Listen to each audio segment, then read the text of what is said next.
leave him alone. Leave him alone. What are you doing to him? Run. What are you doing? Guys, what are you doing to him? Causing a disorder. No, he's not. What the... Guys, what is wrong with you? What the hell is wrong with you guys? Okay, so these First Amendment auditors are a really interesting crowd because they're typically libertarians, but this interaction, I think, speaks a lot about police in the United States of America. Sioux Falls Police Department. Guys, he's standing on a public sidewalk talking. What is wrong with you? Release your hands. This is wrong, man. It's free speech on a public sidewalk. This is all They're arresting him for speaking.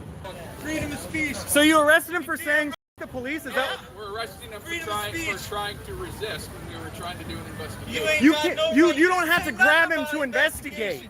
You don't need to touch to investigate. What were you investigating? You was investigating. What were you investigating? What if I were to grab you while I investigate you? That would be wrong. I was having a conversation with my boy here.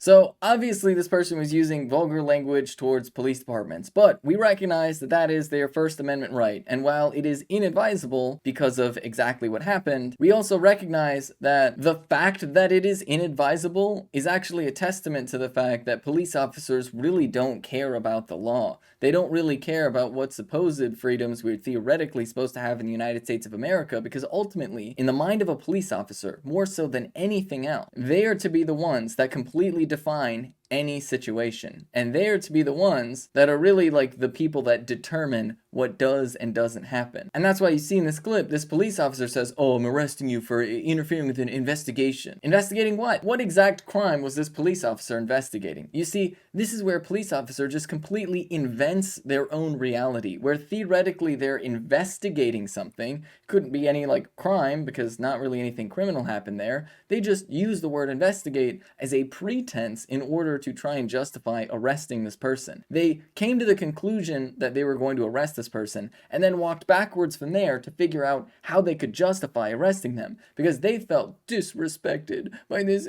mean regular person saying mean swear words to a police officer. Because in the mind of a police officer, once again, they feel like they should just have the authority to do and say whatever they want, and that your job is to do and say whatever the police officer tells you to do. And we also have to recognize the fact that this could have played out entirely differently and could have been a very deadly situation. It is not irrelevant that is a white man swearing at police officers in this instance, because once again, we know the United States and we know how police officers normally operate in the United States. But what really underlies this is the reality that a lot of people are not willing to accept, which is fundamentally the United States is the most authoritarian police state that has ever existed.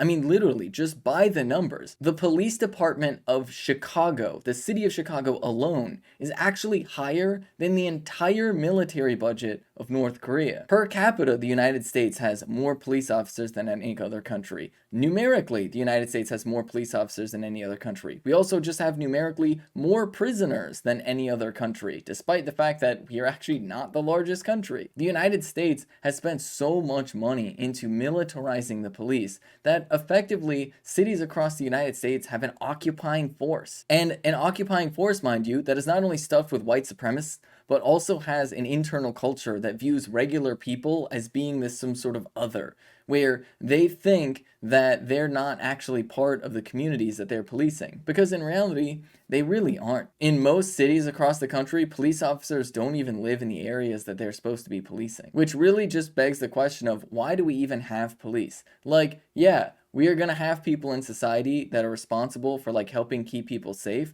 but that's actually something fundamentally different than policing. It's very, very different than having people with guns show up to non-violent situations and then making them violent, because that's what the police officers did right here in this moment, and that is most of what police officers do. They will take things like traffic tickets, they introduce a gun to the situation, and now all of a sudden it's dangerous. When traffic tickets and parking tickets and most of the things police officers respond to could be done with either traffic cameras, mental health professionals responding to a situation, or just literally some sort of like social worker or caseworker to settle like petty disputes between neighbors. Because on top of all of that, if you actually look at crime in general, you find out one thing that's really interesting, which is police officers don't even really solve crime. Not only is solving crime a minimal amount of what police officers actually spend their time on, but the percent of crimes that are actually solved is so ridiculously low that there's actually a genuine question as to whether or not police officers cause more crime than they theoretically prevent. Because one thing that we do know about police officers is that police officers have a habit of targeting marginalized people. The very same marginalized people that criminals target with their crime, which really begs the question, are criminals targeting marginalized people because police officers won't believe marginalized people and won't do anything to support marginalized people? And I think the answer is yes, and there's a ton of evidence to reveal that the answer is yes. Like, for example, while we like to pretend that homeless people are some sort of source of crime, the reality is homeless people are way more likely to be the victim of a crime than to be the perpetrator of a crime. There's also a little bit of irony that, like, because these First Amendment auditors tend to be the libertarian types, they kind of hate cops for, like, completely different reasons than why the ACAB left hates cops. I mean, literally, they, like, don't even think the government should be paying for roads and stuff like that, and a lot of libertarians are just deeply, deeply racist and are against very basic things like affirmative action and stuff like that, which I think is mostly driven by, like, main character syndrome. These people just don't think that other people in the world exist, and so don't think we should have a government that, like, exists to help more than just them. But the First Amendment auditors, when they do stuff like this, do make a pretty good point